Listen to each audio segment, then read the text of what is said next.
All right, so trade recap number 2.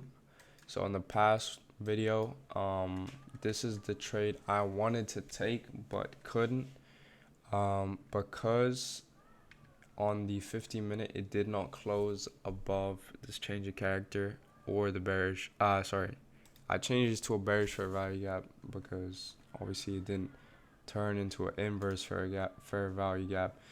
It would be an inverse fair value gap if it closed above, but it didn't. So that's why I call it a bearish fair value. Anyways, basically I didn't take this trade simply because it didn't close above. Like, technically it did close above. Holy shit.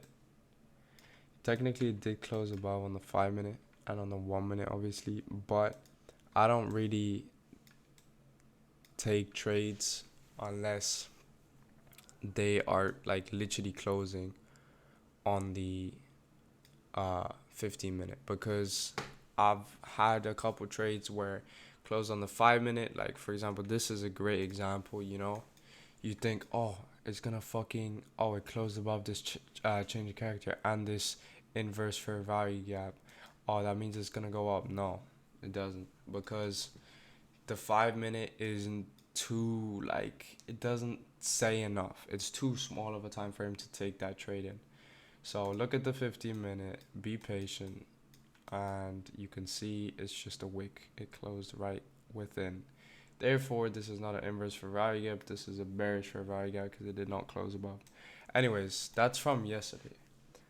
I'm fucking pissed because I would have fucking caught this whole shit up, but I fucking didn't look at the charts because I was in school. And normally I do look at charts in school, but today I was like, I don't want to fucking do that. And I regret everything.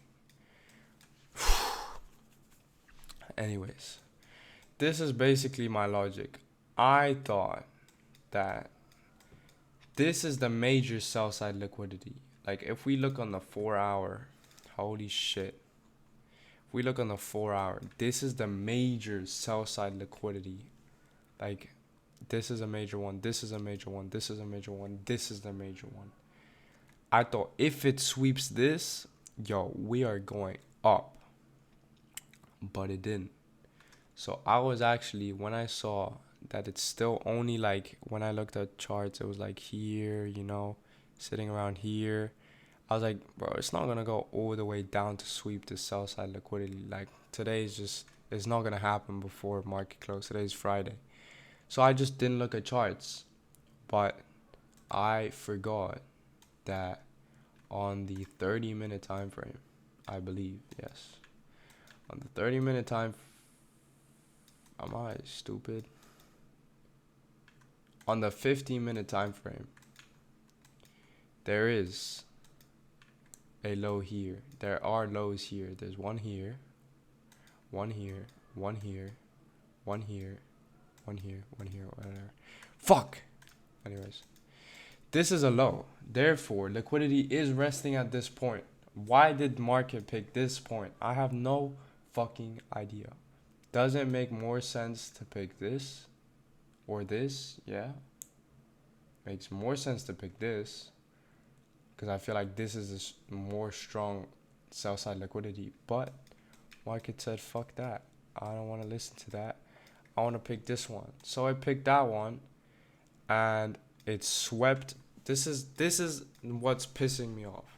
Because I know for a fucking fact I would have gotten this trade. I would have taken this trade.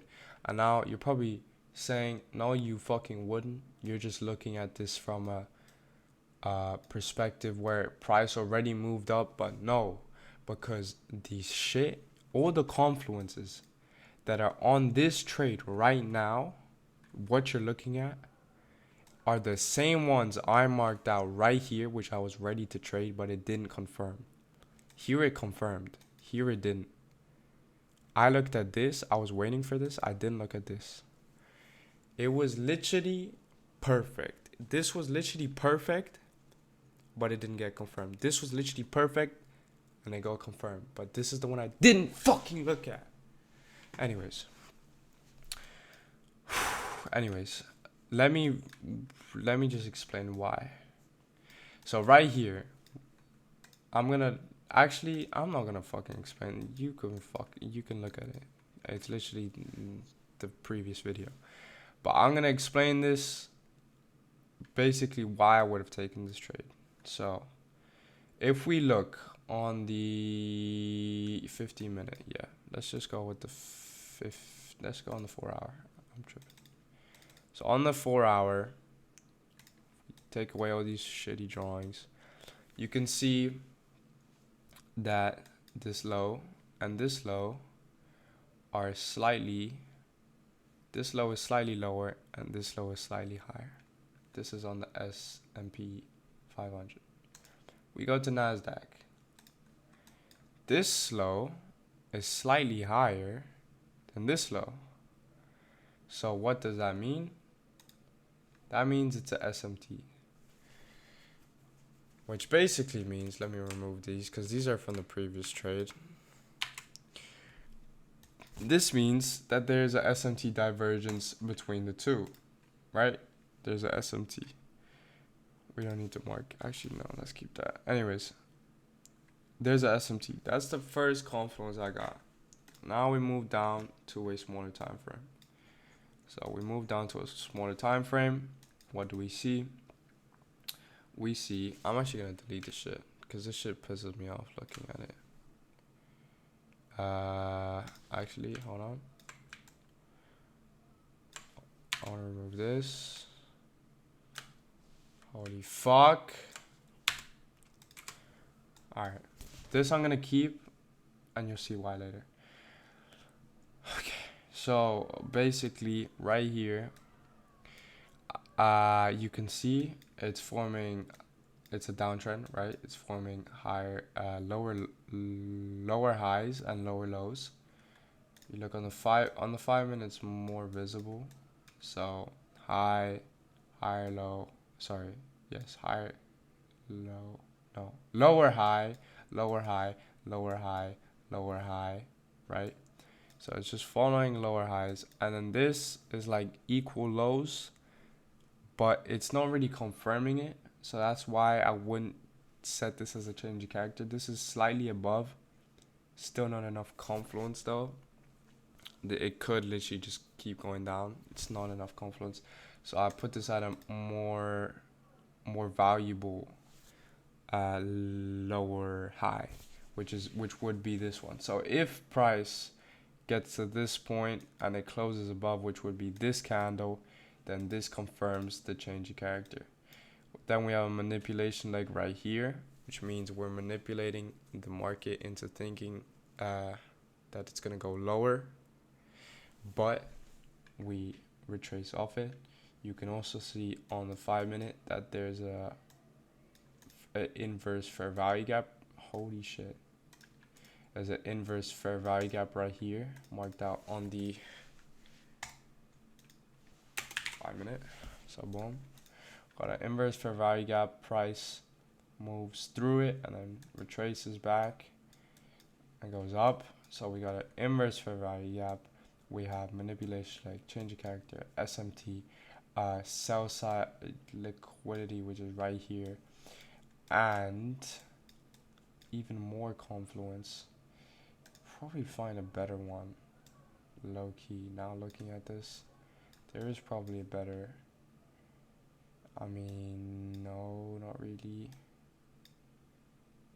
I mean, this is a pretty strong one, but this bearish fair value gap essentially turns into, I'm gonna crash out with these fucking stupid. This bearish fair value gap turns into a inverse fair value gap. So this would have given me even more confirmation. I wouldn't have entered, but it would have been just like confirming my idea. Like this inverse fair value gap, even though it's all the way up here. Holy shit.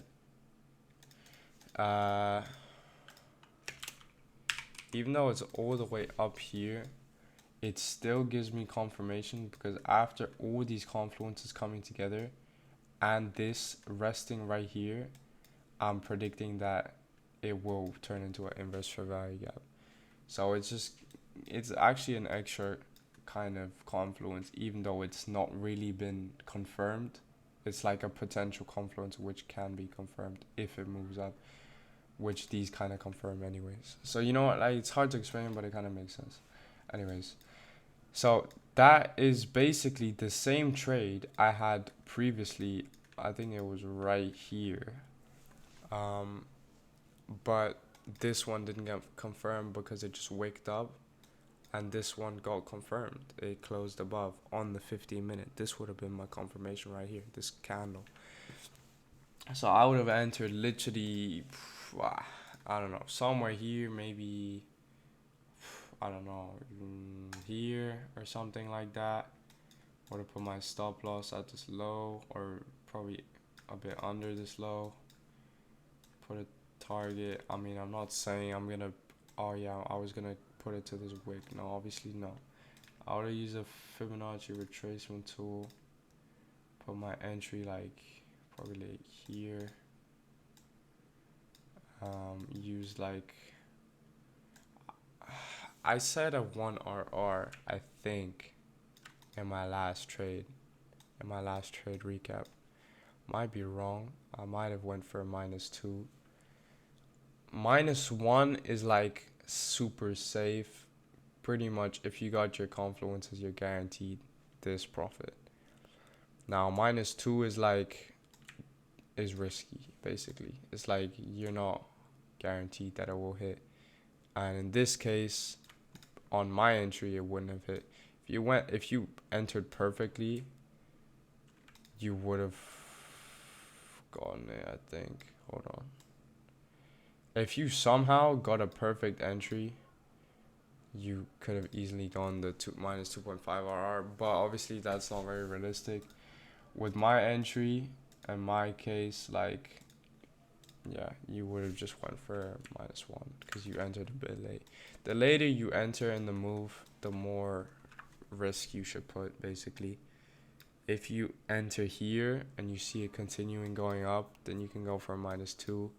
But if you enter already like halfway up the move, after a couple strong candles have been formed, then you might as well just go for a -1. So I probably would have entered this, would have made like a decent amount of this trade. But yeah, I just missed out on it. It's quite unfortunate. But anyways, I can pretty much delete all of this shit off my screen, because that's past news. Like, market is closing today. It's Friday, so trade recap will begin when markets open again. There's no point in plotting or predicting the market now because it's about to close. It's super low volatility. It's not gonna move much, so there's no real point.